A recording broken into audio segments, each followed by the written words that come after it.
Baik, salam sejahtera untuk kita semua. Izinkan kami mempresentasikan untuk hasil implementasi PPL kami di dalam setengah semester yang telah berjalan. Next. Di sini saya akan memperkenalkan terlebih dahulu untuk manajer proyek kami, yaitu Pak Atta Lilia Eskom Mkom dengan NIK 318280. Baik, di sini saya akan memperkenalkan untuk tim kelompok kami, yaitu saya sendiri John Reform sebagai ketua kelompok, Sherlyn Yolanda sebagai anggota, Agil Nawawi sebagai anggota, Tasya Sri Rizky sebagai anggota. Lanjut. Dan untuk pembagian proyek ini akan dijelaskan oleh rekan saya bernama Agil Nawawi. Baik, untuk pembagian proyek untuk saudara Reform, yaitu sebagai ketua tim dan sebagai juru bicara, lalu membagi tugas kepada anggota, memantau kinerja kelompok, membantu mengurus revisi dokumen, serta bertugas sebagai desain front end dan back end pada proyek. Dan ada Sherlyn Yolanda bertugas membuat tampilan wireframe, membuat laporan tahapan, pembagian tugas, hasil akhir proyek, dan menyusun PowerPoint. Lalu ada saya sendiri, Agil Nawawi, bertugas sebagai front end dan back end pada proyek. Lalu ada saudara Tasya Sri Rizky bertugas membuat perancangan flowchart, membuat uses diagram, laporan database diagram, dan menyusun dan merevisi laporan dan membuat poster proyek. Next.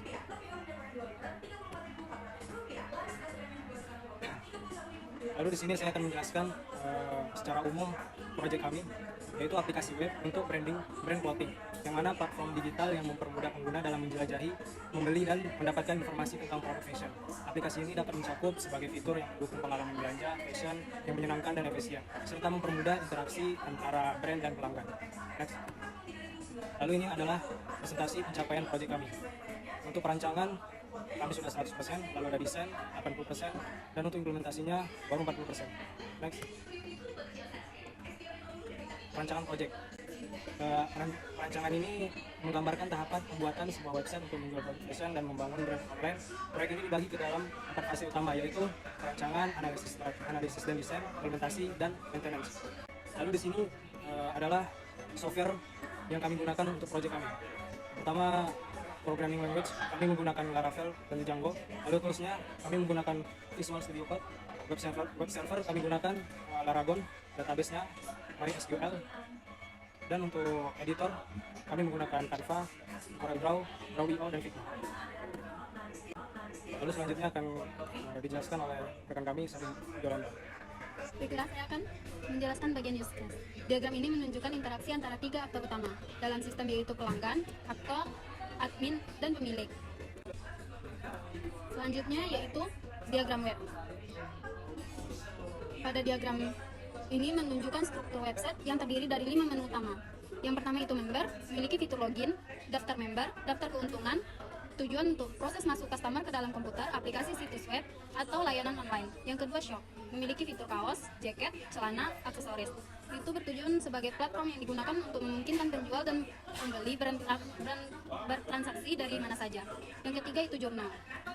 Bertujuan itu memberikan informasi gambar dari kolaborasi dan perjalanan perkembangan brand. Yang keempat itu about.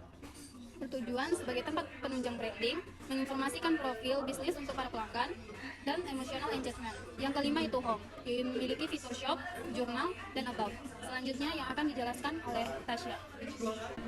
Selanjutnya saya akan menjelaskan mengenai database. Di sini kita memiliki 6 tabel utama, yakni ada tabel user, di mana user ID sebagai primary key, kemudian ada tabel order sebagai order ID sebagai primary key. Tabel selanjutnya adalah tabel order detail, di mana order detail ID sebagai primary key dan order ID sebagai foreign key. Selanjutnya ada tabel payment, di mana payment ID sebagai primary key. Tabel produk, di mana produk ID sebagai primary key, dan yang tabel terakhir ialah tabel review, di mana review ID sebagai primary key dan user ID sebagai foreign key. Next.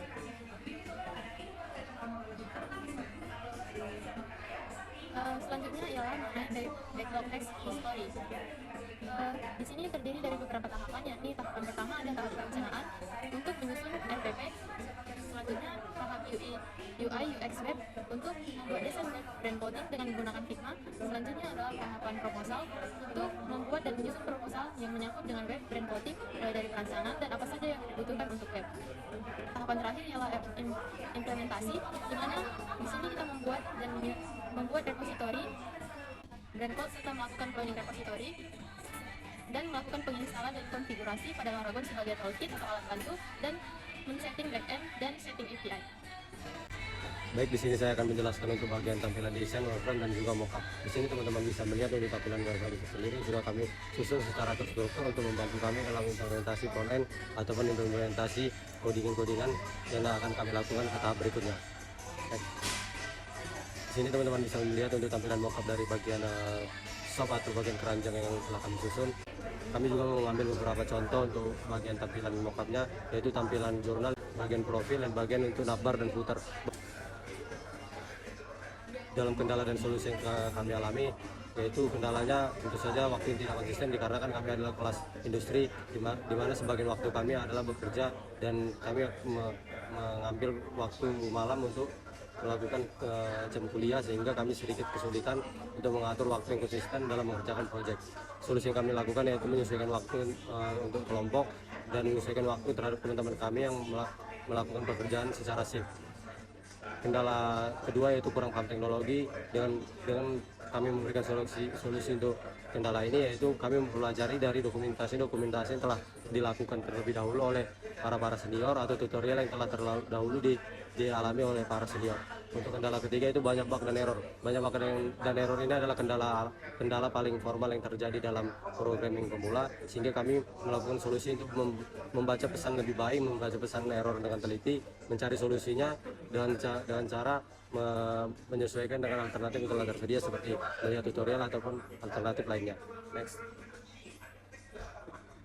Ini adalah dua bagian foto dari dokumentasi kami selama melakukan pengembangan proyek PBL. Mungkin sekian presentasi yang telah kami lakukan. Jika ada kesalahan kata ataupun tutur kata yang kurang berkenan bagi teman-teman atau bagi penguji ataupun bagi manpro yang menyaksikan presentasi ini, kami mohon maaf sebesar-besarnya. Begitu kami mengucapkan terima kasih dan salam sejahtera untuk kita semua.